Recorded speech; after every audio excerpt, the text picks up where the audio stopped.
Cleveland, 1902. A woman in furs steps down from a carriage on Fifth Avenue in New York, walks up to the front door of the richest man in America, is turned away by a maid, and comes back out. As she settles into the carriage across from a Cleveland lawyer, a folded promissory note slips from her muff to the pavement between them, and she pretends not to see it. That single-drop piece of paper will pull $2 million out of the banks of Ohio, Pittsburgh, and Boston, and end with a national bank collapsing. And she was not the only one. Before her came a Prussian widow who worked marks from a hotel suite and kept working them from her prison cell. Before her came the New England grandmother who conned a soap tycoon, a railroad baron, and a Brooklyn doctor's nurse across 5 decades. 3 women, 3 signatures, one high society that could not tell the difference. If you love the Gilded Age with the varnish off, if you want the women, the family portraits left out, subscribe to Old Money Corrupts. I put a new story on this channel every few days, and every one of them is the record the dynasties would rather you never opened. Chapter 1. The room they walked into. In the Gilded Age, high society was not a room you entered on merit, but a lock you picked with a signature, a calling card in silver tray script, a letter of introduction from a woman who had been introduced by another woman, a pew at the correct church, a dressmaker on the correct street, an accent that had been trained out of a Midwestern grandmother by a paid governess, an address on a street where the street lamps were quieter and the sidewalks wider. These were the tests the era set for entry into the 400 families of Mrs. Astor's list, and every one of the tests was a test of the surface. The room believed itself to be filtering for something deep. It was filtering for something visible. Behind the ballrooms lay the paper economy that had, in a single generation, built the greatest private fortunes the country had ever seen. A promissory note, a bond certificate, a bank draft, a trust deed, a stock certificate signed by a name every banker in 3 states could recite from memory. American capitalism, at its most modern moment, still ran on somebody's handwriting, and handwriting could be learned. The gap that made these women possible was the gap between how the era judged and how it could verify. There was no fingerprinting in serious American police work until the early 1900s. There was no interstate photograph exchange for known criminals until a New York City police inspector named Thomas Burns bound the country's mugshots between the covers of a book called Professional Criminals of America in 1886. There was no meaningful credit bureau. There was no telephone verification of a promissory note between Cleveland and New York in the space of a business afternoon. A rich old man who took on a companion had no way to run her background. A bank that lent against a signature had no way, before dinner, to ask the office of the man whose signature it was. That gap opened around 1878, when a Prussian woman named Bertha Heyman stepped off a boat in New York with 2 husbands still living and one idea worth thousands. It closed, hard and forever, in November of 1904, when a Boston banker filed one lawsuit in a Cleveland court. For roughly 26 years in between, a specific kind of American woman worked the seam. 3 of them worked it best. A Prussian confidence queen in a Fifth Avenue hotel suite. A New Hampshire farm girl who did not begin her career until she was 50, and did not end it until she was 84. And a section hand's daughter from Ontario, who, before she was through, would put her name on the ruin of a national bank, and the newspapers of an entire country. Their scale grew, their audacity grew. What did not change was the room they walked into, and the room's inability to see what walked through it. To understand what they did, begin with the middle woman in a hotel suite off Fifth Avenue in the first year of the 1880s. Chapter 2. The widow who was never a widow. Bertha Heyman had arrived in America in 1878 with a Prussian accent, one lawful husband, and one idea worth thousands. She had been born around 1851, most sources placing her origins near the town of Posen in Prussia. She had married a man named Fritz Carco before she left Europe. In Milwaukee, where she and Carco had first landed, she then married a Mr. Heyman, while her first husband was still alive and reachable by post. And by the beginning of the 1880s, she was working out of New York City under the name of the second marriage. The bigamy never caught up with her because she was moving too fast for the paperwork. She was, by every witness who saw her in the flesh, a physical anti-heroine. 5 feet 4.5 inches, 245 pounds. A face reporters agreed was plain. What she had was the room. She spoke several languages. She dressed in fine silk. She took her suites at the good end of the Fifth Avenue Hotel, at the Astor House, at the addresses where the calling card on the tray decided who was received. She kept a small staff around her, a maid, a manservant, whichever accomplice she was carrying that season.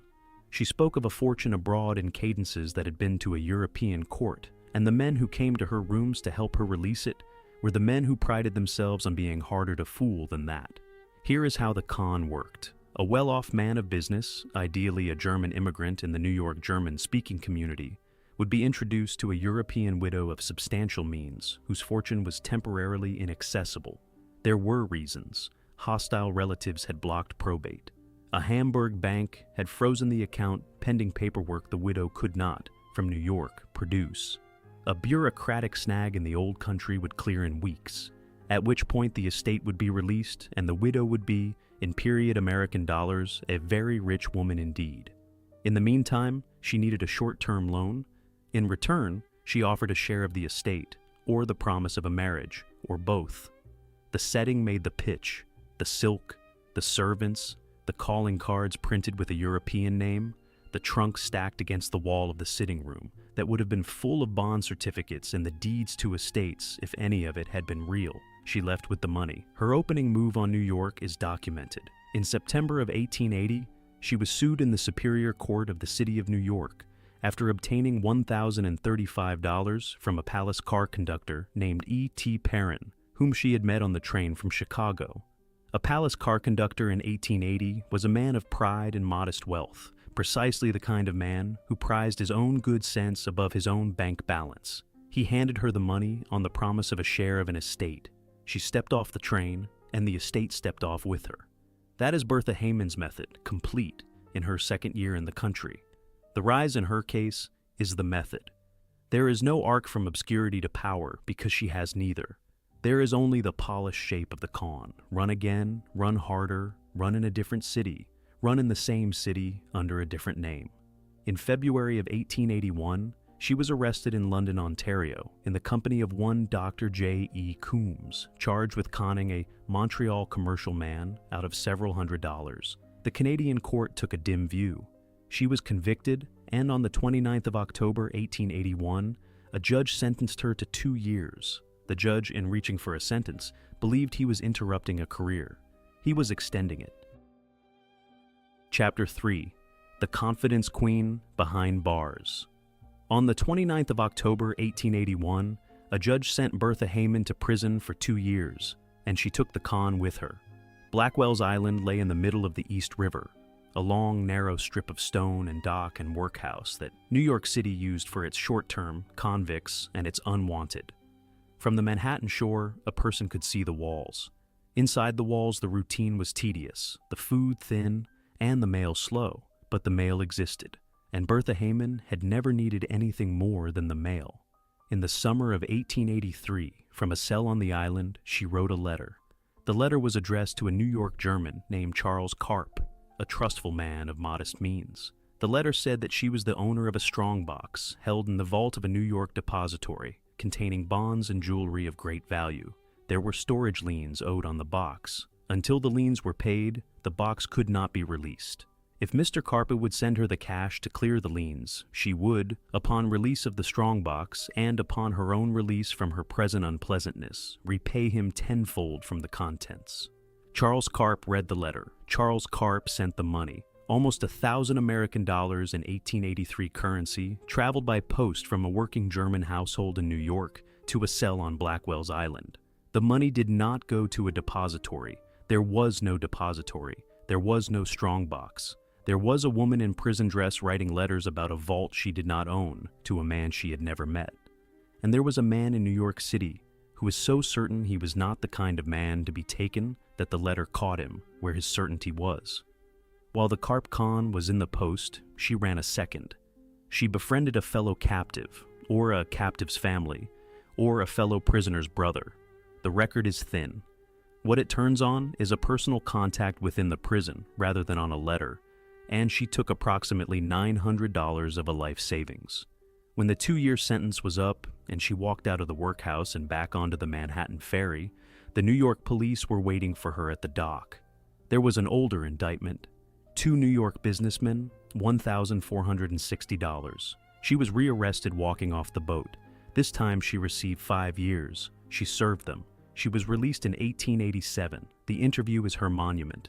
In 1883, from prison or from around the prison walls, she sat across from a New York Times reporter and said the sentences that have followed her ever since. "The moment I discover a man's a fool, I let him drop. But I delight in getting into the confidence and pockets of men who think they can't be skinned." And then, quieter and worse, the line that turns the professional into a personality. "It ministers to my intellectual pride." The New York City Police, in the person of the same Thomas Burns who was about to invent the American criminal photograph book, gave her the compliment she wanted. He called her one of the smartest confidence women in America. His department, on the record, described her as the boldest and most expert of the many female adventuresses who infest the country. When Burns bound Professional Criminals of America in 1886, she went into it as case number 122. That is her rank in the American 19th century's official list of the people the police had given up trying to reform. Look at her at the emotional peak of her life. A woman in prison dress at a small table in a Blackwell's Island cell in the middle of the East River in the summer of 1883. In her hand, a nib pen, a bottle of ink, a folded sheet of paper. In her head, an imaginary strongbox in an imaginary vault, from which she is drawing an imaginary fortune in the tenfold voice of a woman who owns things. In New York City, a German householder is fetching a wallet. That is the whole life in one image. The con did not stop when the doors closed. The con was the door. She kept working after 1887, in the smaller way of a woman whose face the New York papers had begun to know. She died in Chicago in 1901, though even her death year is only mostly agreed upon in the record.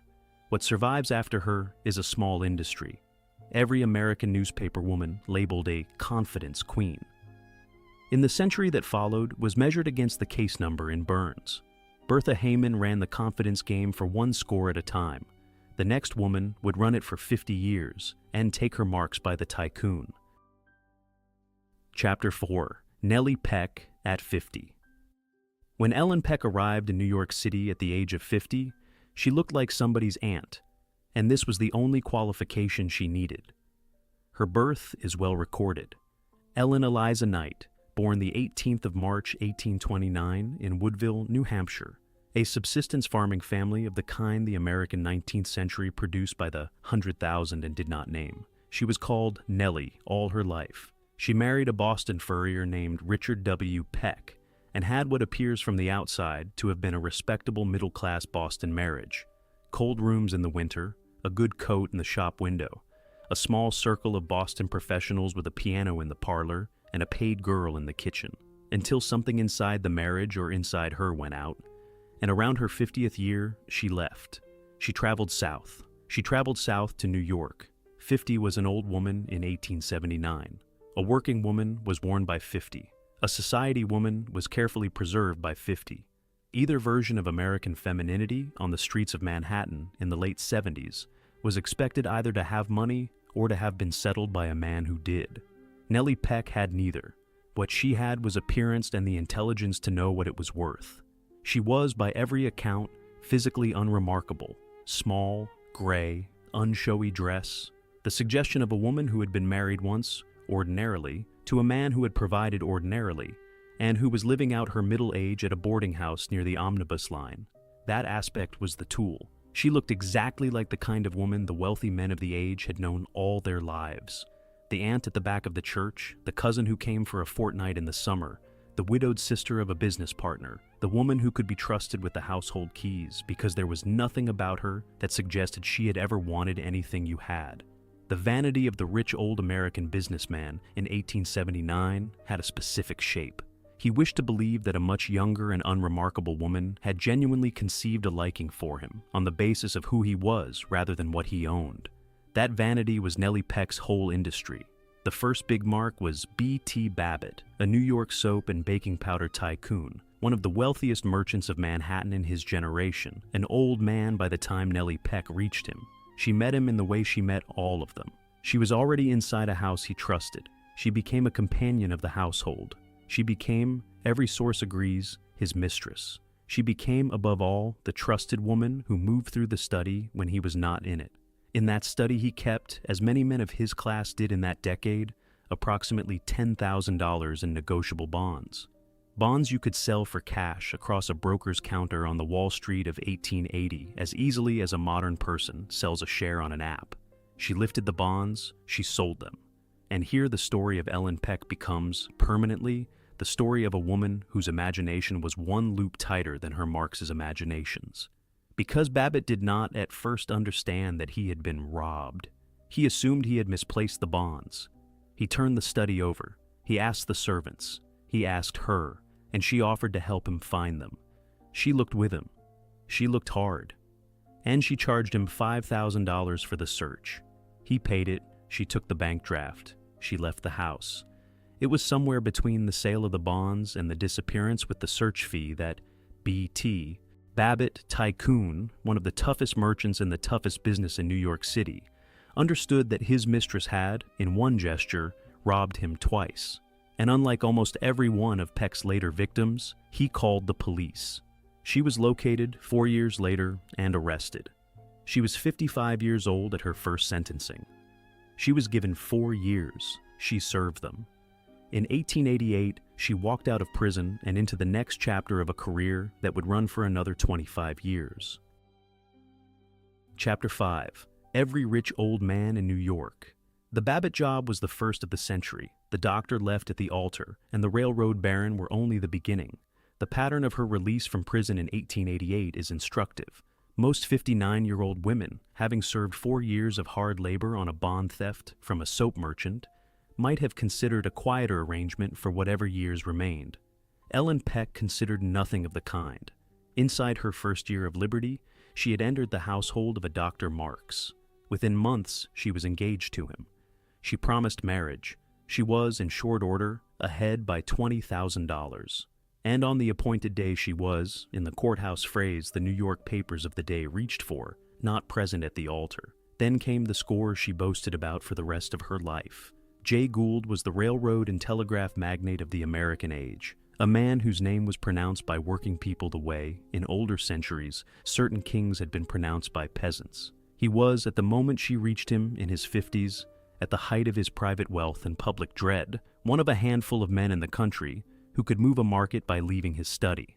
What Ellen Peck extracted from him is not in any court record because Jay Gould, like almost every man she took, preferred silence to the humiliation of the witness stand. The sum was substantial. That is the only word the record uses. It is enough. In 1894, she attempted the boldest single impersonation of her career. She presented herself as Mrs. Johann Carl Hansen, the wife of a serving admiral of the Swedish Navy. On the strength of that identity, she took out fraudulent bank loans, totaling more than $50,000 from lenders across New York City. The bank paper was signed in the borrowed name. The loans, when the impersonation collapsed, were never made good. And then came Dr. Christopher Lott. Christopher Lott ran a respectable Brooklyn medical practice, the kind of tiled and lamplit waiting room a working Brooklyn family visited to have a child's fever taken seriously. He had a nurse. He took on, as an assistant, a matronly older woman named Mrs. Peck, who came recommended and who proved competent. She stayed. She became a fixture. She began, at some point along the way, a romantic attachment to Dr. Lott himself. And by the time she left the household, in the space of one working season, she had taken approximately $10,000 from Dr. Lott and roughly $4,000 from Dr. Lott's nurse. The $4,000 was the nurse's entire life savings. Say that quietly once. She took her fellow employee's whole life. Not a rich man's paper wealth, not a tycoon's blush. The savings of a Brooklyn working woman who had spent 30 years of hospital and household service to accumulate a nest of $4,000 and who had lent it to a matronly older colleague on the strength of the fact that the woman was matronly and older. That single theft is the sharpest line in Ellen Peck's whole life, and it will not be softened here. She robbed a nurse who trusted her because she looked like the nurse's mother. Some fortunes and some ruinings are of a piece with their era. That one is not. That one is simple. The naming had already happened by then. In 1886, when she was 55 and a decade into what would turn out to be a 50-year career, Inspector Thomas Burns of the New York City Police had put her into Professional Criminals of America. He called her Icos novi figasiris, a dangerous confidence woman. The New York papers, who wrote about her with the affectionate mixture of horror and admiration they reserved for a certain kind of American character, called her the Queen of Confidence Women. The title was a compliment. The compliment was earned. And it was, taken together, the era's diagnosis. The American 19th century had a category, needed a category, was actively building a category of the woman whose particular criminal skill it could not stop being fascinated by. Behind the fascination lay a specific piece of law, coverture, and the married women's property statutes that were only slowly softening it through the 1870s and 1880s, meant that a married American woman held, on paper, few property rights of her own. In practice, a rich man's assets moved through his household in patterns that a fake wife or a trusted mistress could sometimes reach more easily than his real wife could. Ellen Peck's whole career slid along the seams the law left open when it declined to treat a woman as a legal actor in her own right. She could reach Babbitt's bonds because a woman in her position was, in the eye of the era's law, assumed not to be one. She could take Dr. Lott's $10,000 and his nurse's $4,000 because the household ran on the assumption that a matronly assistant, whatever her keys and access, was not the sort of person a household needed to be defended against. That is not a defense of her. That is the frame that made her possible. Ellen Peck exploited it for 50 years, at the pace of one tycoon at a time, and she did not stop because the country did not close the seam. Chapter 6. The Last Con at 84. In 1913, an 84-year-old woman sat down at a card table on a luxury cruise ship and closed a married coffee plantation owner for his signature. The ship was a first-class luxury steamer of the kind the wealthy took in that generation for the winter. The mark was a married Latin American businessman, the owner of several coffee plantations in his country of origin, a man used to conducting business at first-class card tables in more than one language. She had come aboard as a well-spoken older American widow, of the kind such a man might sit near in the polished quiet of a first-class dining room, without paying any particular attention. She was 84 years old. She had been arrested for the first time when he had been a boy. They talked. She was, sources agree, still charming in a low, quiet way, the way a very old woman who knows exactly what she's doing at a card table remains charming across a first-class evening. Papers passed between them. Signatures were placed. By the time the ship docked, several of the coffee plantations were legally arranged as her property. When police caught up with the arrangement, at Ellen Peck's last public arrest, she was returned to New York. The papers, still using the Confidence Queen, name the New York Times had given her 30 years before, ran the story as a wonder. That is where her public record stops. Contemporary press placed her death around 1915, which would put her at approximately 86. At least one modern researcher has her alive as late as 1927, which would make her 98 when she died. The record does not agree with itself. It is a fitting last con played on the archive. An American criminal whose whole art was persuading records to say what she needed them to say, and whose death is the one date the records will not quite agree on. Say the arithmetic of her life aloud. Her first big mark, B.T. Babbitt, is taken in the late 1870s. Her last, on the coffee plantations, is taken in 1913. That is a working career of roughly 40 years, sustained without a partner, largely without accomplices, and never against a young man or a poor man or a woman she did not know. She took the tycoons one at a time. She took a doctor and his nurse in one long working season. She took a Latin American planter on an ocean liner at the age of 84.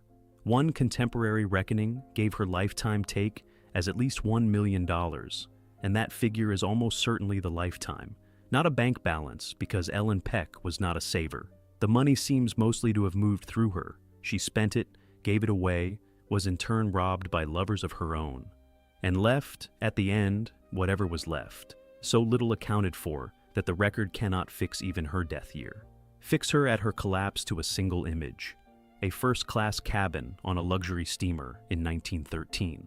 A woman of 84 in a plain gray traveling dress, quiet, unshowy, papers in front of her, a fountain pen in her hand. Across the cabin table, a middle-aged man, coffee plantation owner, adjusting his eyeglasses, reading down the top page. She is watching his eyes without looking at them. She has been watching men's eyes for 50 years. The signature goes on the page. That is the whole life in one image. She was still working in the final decade. Ellen Peck took tycoons one by one, for tens of thousands each, across 50 years. The last woman took a whole American bank at once, in the name of the richest man in America. Chapter 7. The Bigley Girl of Woodstock. Before she was Cassie Chadwick of Euclid Avenue, she was Elizabeth Bigley, one of 8 children in a railway family in Eastwood, Ontario. She was born on the 10th of October, 1857. Her father, Daniel Bigley, worked the section gang on the Great Western Railway, which is to say that he laid track and mended it in Ontario, whether for the wage of a section hand, which was thin. Her mother, Alice, kept house on that wage, which is to say that she stretched thin bread over 8 children in a small frame house near a rail line. Elizabeth was in the middle of the 8. She was a child of the plain end of the Canadian 19th century. She was, from the earliest her family could remember, not a plain child at all. The family remembered a speech impediment in the smaller girl. The family also remembered a word for something else in her, a word the family used quietly with itself and never quite defined: queerness. In the vocabulary of the 1860s on a rural Ontario railway line, queerness was a household word for a compulsion the household could name only by its outline. The child said things that were not so, and then took actions that let the things she had said become so, and did this without embarrassment and often without a purpose the household could identify. She adopted names. She spent money that had not been given to her.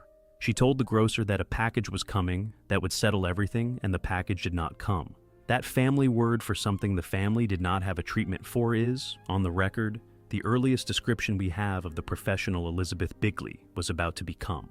The first documented con of her life is placed at around the age of 14 in the town of Woodstock, Ontario, not far from where she had been born. She walked into a Woodstock shop as a young woman calling herself Mrs. E.G. Thomas, produced a letter on legal-looking stationery, presented the letter as a document from a London solicitor, and said, in the small, clear voice of a young widow trying to be practical, that the letter confirmed she had come into an inheritance of $1,800 from an uncle. She would settle in cash when the estate cleared, which would be soon. In the meantime, she wished to run up such small bills as a young woman in her situation needed to run up. She was permitted to do so.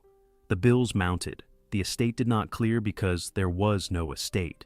There was a young girl with a forged letter and a very fine sense of what the shopkeepers of a Woodstock Main Street would take for gospel. When the letter was queried, she was gone. Stand inside that Woodstock shop for a second. You are the shopkeeper. In front of you at the counter is a young woman in her middle teens, dressed plainly for a country town on a country afternoon in the middle of the 1870s. She has just handed you a folded piece of paper. On the paper, in ink, in a hand you cannot verify, is the name of a solicitor in a city 3,000 miles away. There is no telephone on your wall. There will not be a telephone on your wall for a decade. There is no way for you, in this town, on this afternoon, to write to the address on the letter and to be answered before dinner. What you have to decide is whether the young woman in front of you is what the letter says she is. And what she has learned at 14 years old is that you will decide yes. Take that Woodstock lesson forward with her. She learned, before her adult voice had properly broken, that a piece of paper with the right name on it was worth more than she was. She was born into a family that had nothing but its labor. She spent her adolescence discovering, one bill at a time, in one small Ontario shop after another, that a well-made forgery could purchase what her family's actual labor could not. Something in her understood, before most people understand anything about the world at all, that the market on which she had been born to lose was operating on a system of signs, and that the signs could be manufactured. That is not a philosophical insight arriving late. That is a lesson at 14. The rest of the life is the working out. Chapter 8. Madame Lydia de Vere of Cleveland. In 1880, she came to Cleveland with a new name and a business card that read, Madame Lydia de Vere. She took a small rented space in the city and set up in business as a professional clairvoyant. In the Cleveland of 1880, this was a small but real profession. The American Gilded Age had, alongside its steel mills and its stock exchanges, a serious appetite for the occult. Seance parlors ran in the front rooms of American cities the way tailors and dentists ran. Mediums held table sittings for grieving mothers of Union soldiers a generation on. Clairvoyants read fortunes for the Cleveland businessmen who came in through the parlor door on a Tuesday afternoon and left sometimes an envelope on the table. Madame Lydia DeVere sat down at a small round table in a rented Cleveland parlor and, for the price of a consultation, told the people of Cleveland who they were. The eeriness of the DeVere years is real, and the register belongs in the story because it is a rehearsal for the greater con that comes after. Something in her had, since childhood, been a performer of certainty on subjects about which she could not possibly have known anything. In the middle Cleveland years, she was paid, in small legal amounts, for exactly that skill. She acquired in the parlor the tradecraft of the professional persuader. She learned how to sit across a small table from a man with money and a fear, and to hold his eye at a specific length of pause, and to say, in a tone the room believed, whatever the room needed to hear. There is nothing supernatural about that skill. There is nothing supernatural at all in the record of Madame Lydia DeVere, and the honest verdict is that the Cleveland parlor was a training ground for a criminal who had not yet decided which crime she was training for. But the era's willingness to sit in her chair and to pay her for what she said in it is the atmosphere in which the greater fraud grew, and it belongs in the picture. Every seance she held was a small forgery of certainty. Every certainty she forged was a piece of the education that would later carry a promissory note across the counter of a Cleveland bank. Under the DeVere name, she moved in a small way into check-cashing frauds. The pattern, when the Cleveland police finally pieced it together, was of an ordinary Gilded Age confidence trick built off the parlor clientele. A credulous client cashed a bad check on her behalf, or endorsed a note against a non-existent account, or handed over cash in the expectation of a fortune she had promised in the parlor. The Cleveland police caught up. She was tried on a forgery-related charge. She was sentenced. She served time in the Ohio Penitentiary in the middle 1880s. The prison term is the pivot in her life that is easiest to miss. She entered the Ohio Penitentiary as Madame Lydia DeVere, a small-time Cleveland fortune teller with a check fraud conviction. And she left it as a woman who understood one thing more about the country than she had when she went in: that the country would let a very good performer of certainty back out, and that a performer who came back out into a better address would not be recognized as the same person who had gone in. She served her time. She emerged. She went back to Cleveland. Whatever the Ohio Penitentiary had done to her, it had not persuaded her to leave the state. She came back to the same city in which the Cleveland police had a record of her, and she began, within a few years, to work on the one legal transaction that would recast every previous act of her life. She looked for a husband who lived on the correct street. She found him. His name was Dr. Leroy S. Chadwick. He lived on Euclid Avenue. Chapter 9. The Doctor on Millionaire's Row. In 1897, Elizabeth Bigley, clairvoyant, forger, convict, married Dr. Leroy S. Chadwick of Euclid Avenue and became a citizen of Cleveland's Millionaire's Row. Dr. Leroy Chadwick was a widowed Cleveland physician, well-liked in his profession, respected in his church, and, on any evidence a modern biographer can find, entirely innocent of what he had just brought into his house. He was a middle-aged man who had loved his first wife, who had lost her, who had grieved, and who was, in the plain American Protestant custom of Euclid Avenue in the 1890s, ready in the fullness of a slow recovery to remarry. He was introduced to a well-spoken second wife in her 40th year. She presented herself modestly. She had no notable family. She had, by the story she was already good at telling, come to Cleveland respectable and provided for. She would make him a good, quiet second wife. She was, by every biographer since, a woman who wanted only one thing from him: not his money, not his intimate life, his address. Euclid Avenue in 1897 was the wealthiest street in the American Middle West. It was known in the newspapers of every large city in the country as Millionaire's Row. Its houses were owned by the oil, steel, shipping, and rail money of the second industrial fortune, families whose names sat on iron ore contracts and lake fleets and Standard Oil paper. The street was long, wide, gaslit at first and electric soon, planted with elms, and lined with the private American mansions of the 1880s and 1890s. When Andrew Carnegie came to Cleveland, the houses he visited were on Euclid Avenue. When a Cleveland banker considered whether to lend to a woman, one of the questions he did not have to ask was where she lived, because the address on her calling card told him.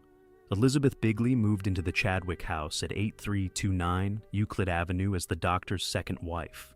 Within 5 years, her name was on notes at every bank in northern Ohio. Dr. Chadwick was a good man, in the sense that mattered least. He was often abroad. His professional life sent him to Europe for extended stretches at a time. He would leave in the summer and return in the autumn to a household his wife had transformed in his absence. He noticed. He seems to have believed the household transformation was a matter of a healthy household budget wisely managed. He did not understand, and the record does not accuse him of understanding, that the wife who was buying $8,000 pianos was doing so on paper. His signature did not touch and had never been shown. Behind the Chadwick house, at a bank in downtown Cleveland called the Wade Park Banking Company, a man named Ira Reynolds sat in an office as company secretary. He was a man of standing in the Cleveland banking community, and the Wade Park was, by the standards of a solid Ohio commercial bank at the turn of the century, respectable. In Ira Reynolds' office, sometime in the early years of the Chadwick marriage, a sealed envelope was deposited by Mrs. Chadwick and lodged in the bank's vault. She told him it contained approximately $5 million in Carnegie securities held in trust for her by her father. Ira Reynolds did not open the envelope. He was not asked to. He was asked from time to time, in letters he wrote in good faith on the bank's letterhead, to confirm to prospective lenders that the Wade Park Banking Company held on her behalf approximately $5 million in securities. He did so. He was not, in the end, accused of complicity. He was, however, one of the load-bearing lies. Every note she borrowed against for the next 7 years leaned on the envelope in his vault, which no one ever opened, and which no one, in the whole of northern Ohio, ever thought to ask about. The address was hers. The bank secretary's letter was hers. The signature she had not yet produced was already in the air. What remained was to give the signature a story, and to give the story a scene, and to make the whole of Cleveland believe the scene it had watched her play. In the summer of 1902, she asked a Cleveland lawyer to come with her to New York on business. Chapter 10. The Dropped Note. In the summer of 1902, she asked a Cleveland lawyer to take her to New York on business, and set the whole scheme in motion on Andrew Carnegie's doorstep. The lawyer's name is not the point. He was a solid Cleveland man of the professional class, respected in the city, discreet by training, exactly the caliber of witness her plan required. She asked him, as one professional citizen to another, to accompany her to New York City on a small matter of business. She would appreciate his company on the train and in the carriage. He agreed. They traveled east. In New York, they took a carriage north along Fifth Avenue. The carriage stopped at Andrew Carnegie's Fifth Avenue mansion. The house was the private residence of the retired steelmaster, one of the wealthiest men in the country, one of the wealthiest men in the world. Elizabeth Bigley Chadwick of Euclid Avenue, Cleveland, stepped down from the carriage in a fur coat and mounted the front steps. The lawyer, on her instruction, waited in the carriage. She rang the bell. The door was opened by a maid. What she said to the maid, we do not exactly know. What the record has is what she said afterwards, and what she seems in fact to have done. She spoke briefly to the maid on the pretext of a servant reference. The maid, one working woman to another, answered her and closed the door. Mrs. Chadwick came back down the steps. She was, on the outside, exactly as she had been when she went up. A Cleveland lady, unhurried, well-kept, dignified. Watch what she did next. As she stepped up into the carriage across from the lawyer, a folded promissory note slipped from her muff to the pavement between them. She did not see it. He did. He picked it up. On the paper was a promissory note for $2 million in a Gilded Age hand, apparently signed by Andrew Carnegie. He looked at her. She was already flushing. She was, in the small, choked voice of a woman who had been surprised in a private matter, begging him not to say anything to anyone. She had lost her composure in an instant, and now, on the carriage seat across from him, she confided the reason. She was, she said, Andrew Carnegie's illegitimate daughter. Her father had provided for her, quietly and generously, all her life. The house on Euclid Avenue was, in effect, his. On his death, she would inherit the whole of the family fortune. She had come today only to see the man who had made her, and had been turned away at the door, as he had always turned her away at the door, because he could not acknowledge in daylight what he acknowledged in cash. She was ruined if he told anyone. She would be grateful, forever, if he would keep her secret. She swore him to silence. She knew he would not keep it. He did not. Within weeks, the story was on the boardroom desk of every substantial bank in Cleveland. Within months, it was in Pittsburgh, in Boston, in New York City itself. Wherever a banker had a Cleveland correspondent, wherever a wealthy client had a Cleveland cousin. Because a promissory note for $2 million in Andrew Carnegie's own hand had been seen on a Fifth Avenue pavement by a Cleveland man of the professional class. And because that man had a professional obligation to tell his professional peers what he had seen, and because the story went from carriage to office to lodge dinner to boardroom in the ordinary way that useful information moved among the American mercantile class in 1902, the Cleveland banking industry began, within the year, to compete for the honor of lending money to the illegitimate daughter of Andrew Carnegie. That is the con. That is the whole con, in one gesture at a doorstep, extended by forgery and by mailed trust deeds and by the sealed envelope in Ira Reynolds's vault over 7 years. The forged Carnegie signatures multiplied, the forged trust deeds multiplied, the loans multiplied. Every borrowed dollar was collateralized, in the imagination of the lending banker, by a fortune that would fall to her on the death of her father. That the father did not know her did not enter into any banker's head, because the banker had heard the story from a lawyer, who had heard it from her mouth in a carriage, who had seen with his own eyes a Carnegie signature on a Carnegie doorstep. And there is no piece of that chain a Cleveland banker in 1902 had any established professional habit of checking. Look at the injustice of it out loud, because the channel is not neutral about it. The bankers of Cleveland prided themselves, in their after-dinner speeches and their annual reports and the sober columns of the Cleveland Plain Dealer, on their prudence. They ran the wealth of the city. They administered the inheritances of the widows. They lent to the industries of the lake. They believed themselves to be, in the shape of their profession, a disciplined and cautious body, and they handed their depositors money in 7 figures to a woman on the strength of an address, a whispered surname, a maid at a door, and a piece of paper. They did it because the whole of the Gilded Age had trained them to judge worth by exactly those signs, and because the whole of the Gilded Age had trained the woman across the desk from them to counterfeit exactly those signs, and because the collision of those two trainings could only ever have gone one way. It went that way for 7 years. She had, by the peak, borrowed millions. She lived on Euclid Avenue. She spoke of her father in New York with the careful reticence of a well-raised woman. She began to spend on the scale of the story she was telling. Chapter 11. The Queen of Ohio. For 7 years, the money came in faster than she could spend it, and she made the spending of it a public spectacle. The scale of Cassie Chadwick's household spending in the years between about 1900 and 1904 is not a private extravagance. It is the pitch itself. A woman who claimed to be Andrew Carnegie's daughter had to spend like Andrew Carnegie's daughter, because the only proof any Cleveland banker had of the truth of the story was the size of her check at the milliner and the number of her gowns at the church. Nobody in the ordinary course of Northern Ohio life spent as she was spending on borrowed money without a backstop. She was the backstop's advertisement. Take the scale in one breath.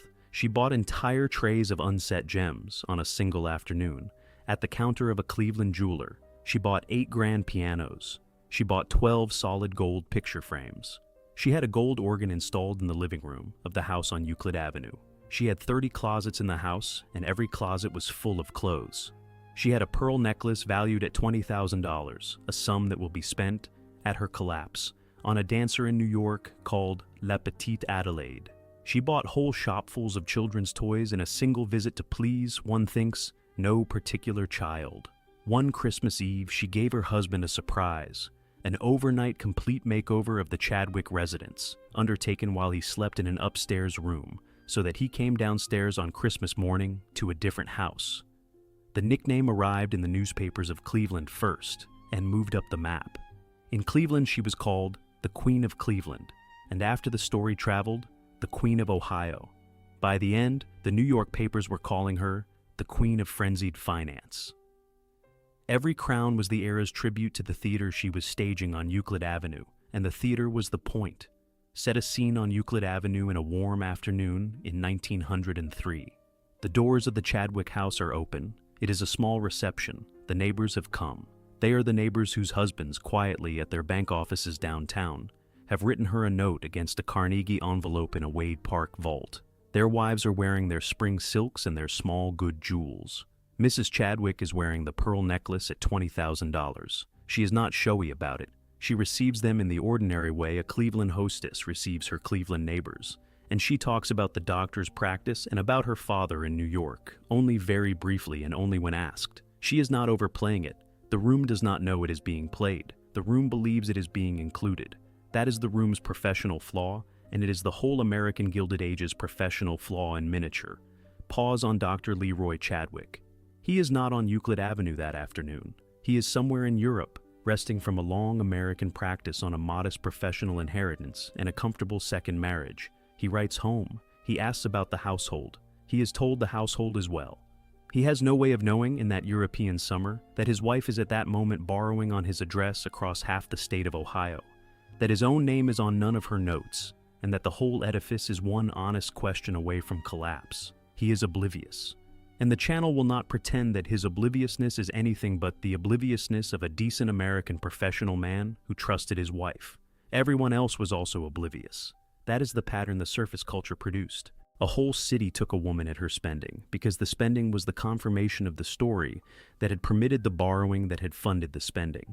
This is what a defensive system built on visible signs looks like at full working temperature. It is beautiful in a monstrous way. It is a machine that produces exactly the outcome it claims to prevent. It runs at speed. It rings its brass bells. It sends its Christmas invitations. It admits, on the strength of a whispered father's name and a promissory note dropped at a New York doorstep, the section hand's daughter from Ontario as the wealthiest hostess on Millionaire's Row. It applauds her when she arrives at church. The audit could have come at any point. In 7 years, one Cleveland banker could have written to Andrew Carnegie's private office in New York and asked in a single afternoon's telegram whether the man had a daughter named Mrs. Leroy Chadwick of Cleveland. He did not. In 7 years, one Cleveland banker could have asked Ira Reynolds to open the sealed envelope in the Wade Park vault under an agreed protocol. He did not. In 7 years, one Cleveland banker could have asked why every note he had accepted from her was collateralized only against the death of a man who was not in poor health. He did not. Because to ask any of these questions was to admit that the whole surface system that the Cleveland banker relied on for his own daily judgment was not, on its own, safe. And that was a question the class was not prepared to ask itself. Somebody in Boston did. His name was Herbert Newton. Chapter 12. The Boston Lawsuit That Took Down a Bank.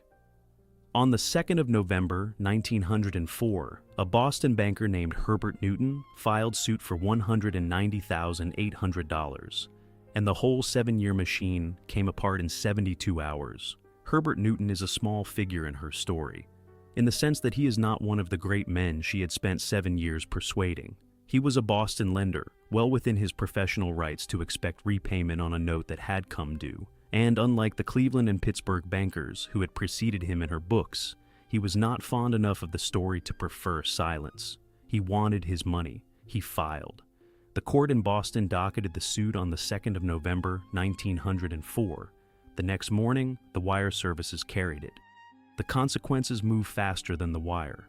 Within the week, the Wade Park Banking Company was under quiet pressure to permit examination of the promissory notes it held on her behalf.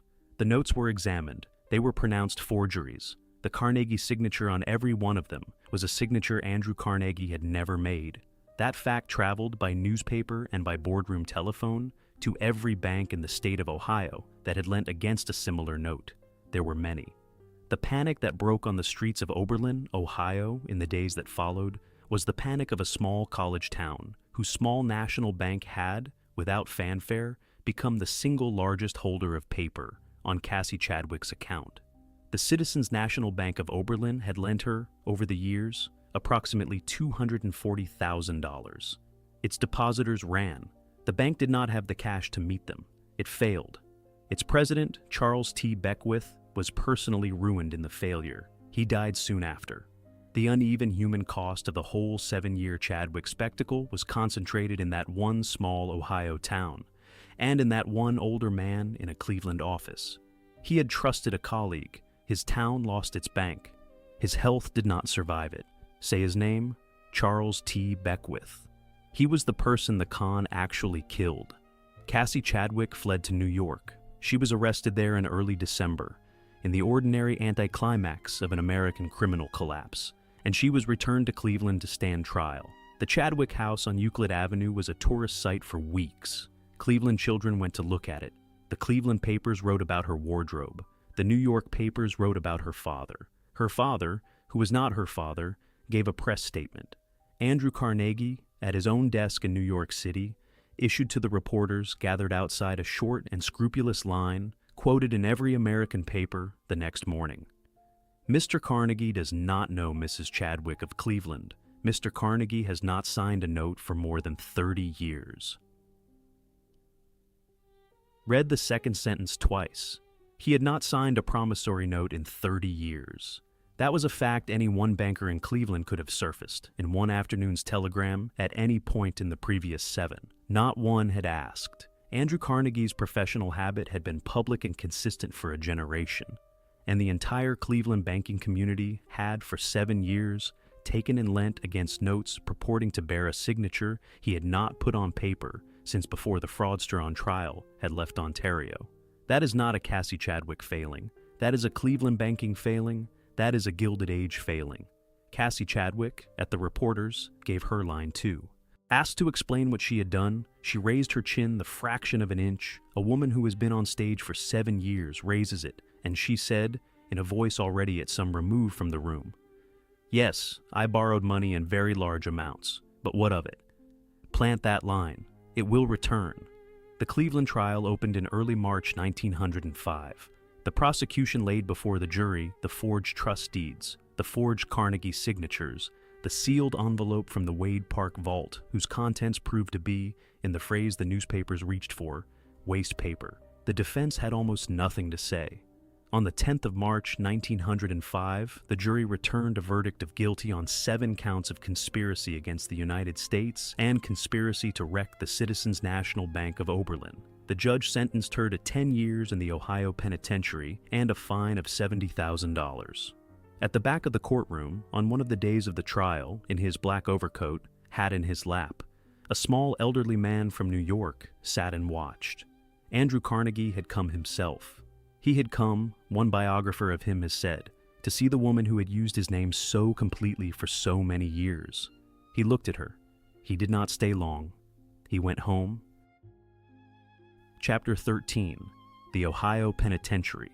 She entered the Ohio Penitentiary on the 12th of January 1906, and she was never really out of it again. The penitentiary at that hour was a stone institution of the last century's American type, a stacked cell block for the state's serious criminals, with a medical wing of the era's competence, which was thin. Cassie Chadwick arrived at its gates in the correct Middle Ohio winter of 1906, was processed under her married name, and was assigned a cell. She was 48 years old.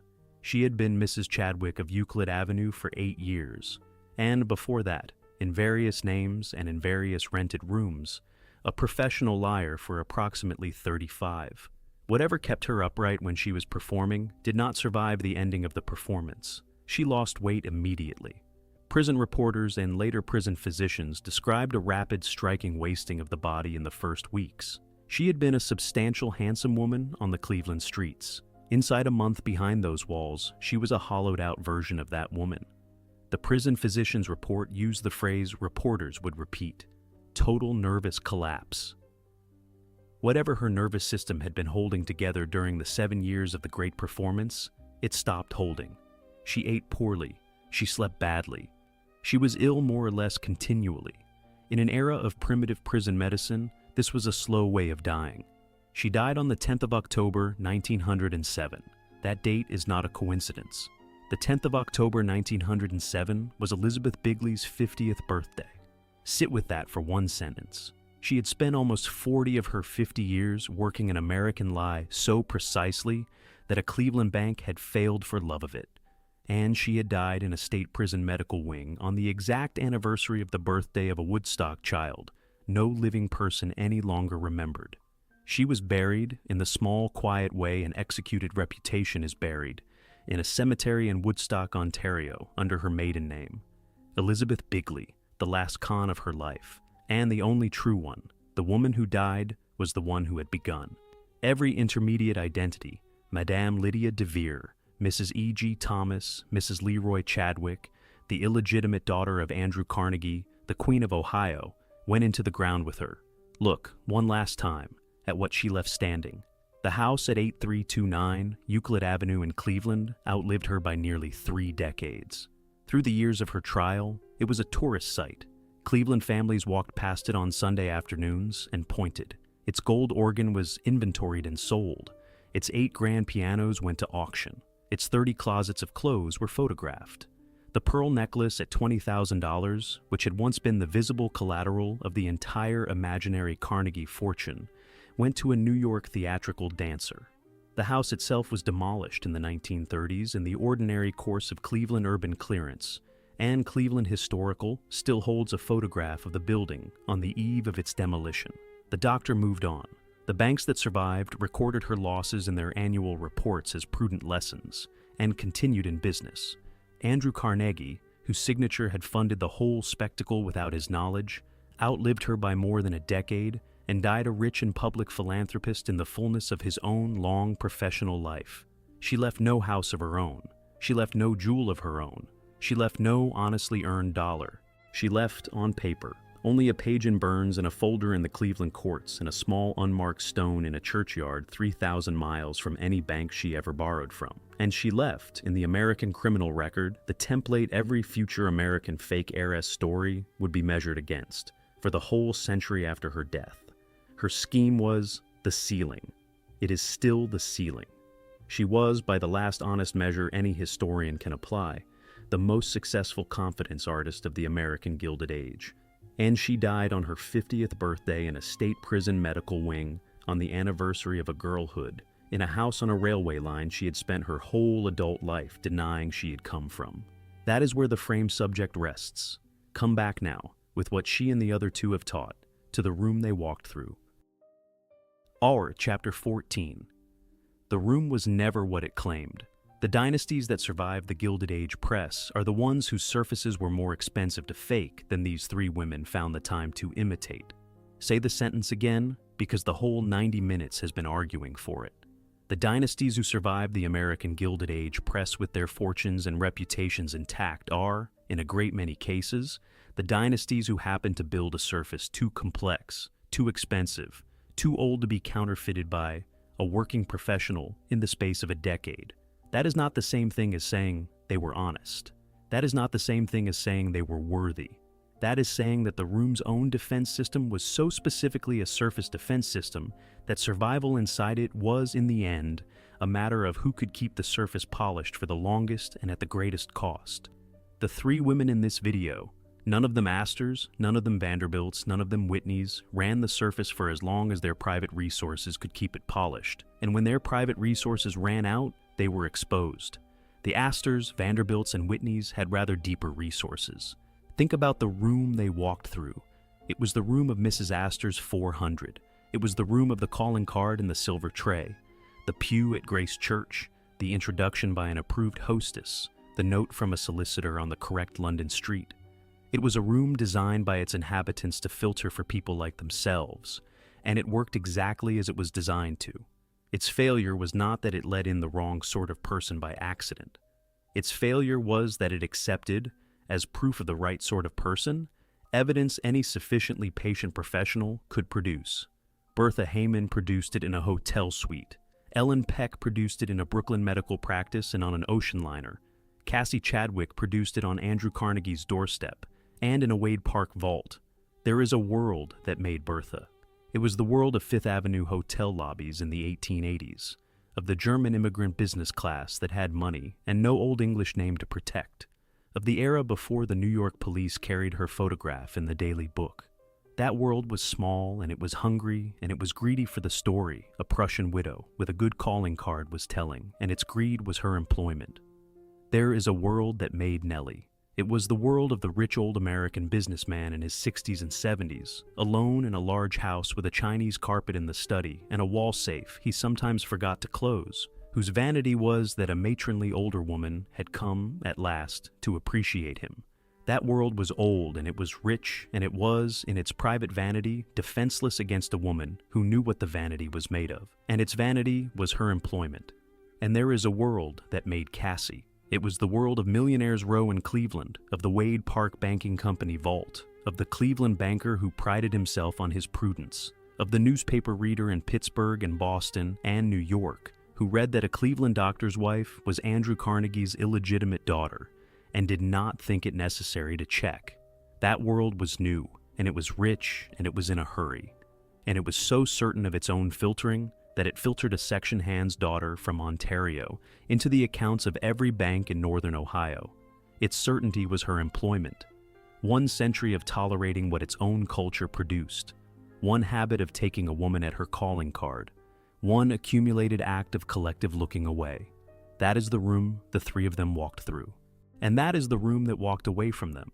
When the Ohio Penitentiary closed on Cassie Chadwick, and the New York boarding houses lost track of Ellen Peck, and the Chicago rented rooms closed on Bertha Heyman, and rebuilt its ballrooms, and endowed its libraries and hired its dressmakers and got back to work.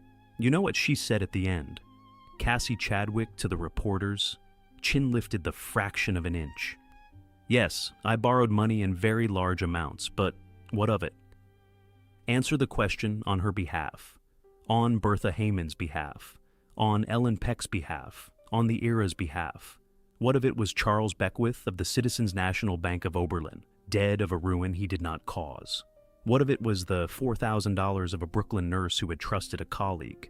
What if it was a Cleveland doctor who came home from Europe to find his household on trial? What if it was a Woodstock Railway family who never quite understood what their middle daughter had grown up to be? What if it was a century of American high society that could not, when it counted, tell the difference between a calling card and its owner? Go back to Fifth Avenue in the summer of 1902. The carriage is at the curb outside Andrew Carnegie's Fifth Avenue mansion. A woman in furs is sitting across from a Cleveland lawyer. Between them on the pavement is a folded piece of paper. On the paper, in the borrowed hand of the richest man in America, is a promise for $2 million that no bank in America has yet asked to see through. The lawyer bends. He picks the paper up. He looks at her. And a whole American room, from Cleveland to Oberlin to Boston to New York, is about to lend against what he has just seen. The room was never what it claimed. The room is still standing. And the room is still hiring. If this one landed, subscribe to Old Money Corrupts, because I put a new story from the Gilded Age on this channel every few days, and I do not sand the edges. And I want to hear from you in the comments below, honestly. Of the 3, Bertha in the hotel suite, Nellie at the card table, Cassie on the doorstep, which one would have fooled you?